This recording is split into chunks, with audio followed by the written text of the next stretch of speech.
Hello friends, இன்றைக்கி lunch box recipe நாளில் குழந்தைங்களுக்கு பிடிச்ச ரெசிபி பார்க்கலாம் வாங்க.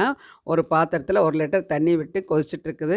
அதில் ஒரு 100 கிராம் சோயாவை மீல் மேக்கர் போட்டு விட்டுட்டு அதுக்கு தேவையான உப்பு போட்டு நல்லா கலந்து விட்டுடலாம். நல்லா கொதித்து சாஃப்ட் ஆகணும். நல்லா ஒரு 2 நிமிஷம் கழித்து லிட்டு போட்டு விட்டு அதுக்கப்புறம் ஆஃப் பண்ணி விட்டுருங்க.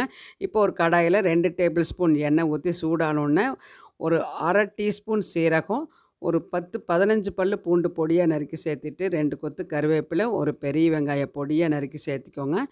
இதையே நல்லா ஒரு மிக்ஸ் கொடுத்துட்டு ஒரு தக்காளி பொடியாக நறுக்கி சேர்த்திக்கலாம்.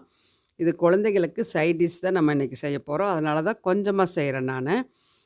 இந்த தக்காளி வதங்கின உடனே ஒரு டீஸ்பூன் மல்லித்தூள், ஒரு அரை டீஸ்பூன் காஷ்மீரி மிளகாத்தூள், அரை டீஸ்பூன் கரம் மசாலா போட்டு பச்சை வாசனை போகிற வரைக்கும் லைட்டாக வதக்கி விட்டுட்டு 1 டம்ளர் தண்ணி அதில் ஊற்றிடலாம். நல்லா கொதிக்கட்டும்.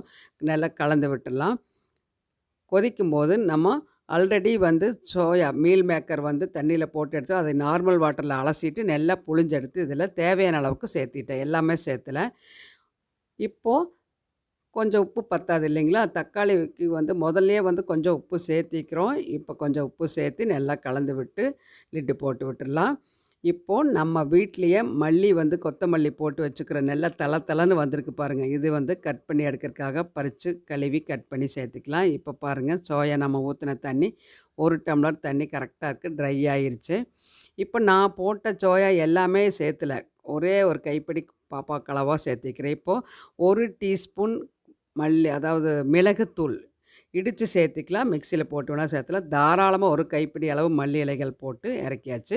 இங்கே வடித்த சாதம் நல்லா மசிச்சு விட்டு ஒரு சின்ன கப்பில் 1 கப்பு பால், 1 கப்பு தயிர் ஊற்றிட்டு நல்லா கலந்து விட்டுக்கலாம் உப்பு போட்டு.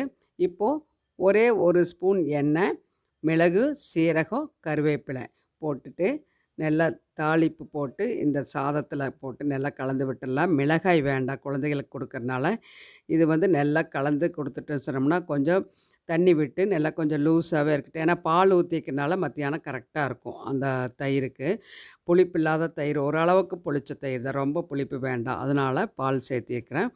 இப்போ நம்ம ஆல்ரெடி எடுத்து வச்ச நல்லா ஃப்ரையான ஒரு சோயாவை ஒரு கரண்டி எடுத்து வச்சா போது ஒவ்வொரு பீஸாக எடுத்து சாப்பிட்றதுக்கு சூப்பராக இருக்கும். நல்லா இன்ட்ரெஸ்ட்டாக சாப்பிடுவாங்க. குழந்தைங்கனால இந்த மீல் மேக்கர் கண்டிப்பாக அந்த சில்லி எல்லாம் கேட்பாங்க. நான் சில்லி செய்யாமல் இந்த மாதிரி செஞ்சு கொடுத்துருக்குறேன். இது ரொம்ப ரொம்ப பிடிக்கும் எல்லாத்துக்கும். கண்டிப்பாக மிஸ் பண்ணாமல் செஞ்சு கொடுங்க குழந்தைங்களுக்கு. பிடிச்சிருந்தால் லைக் பண்ணி ஷேர் பண்ணி நம்ம சேனல் நளினி சுந்தர்ஸ் கிச்சனுக்கு சப்ஸ்கிரைப்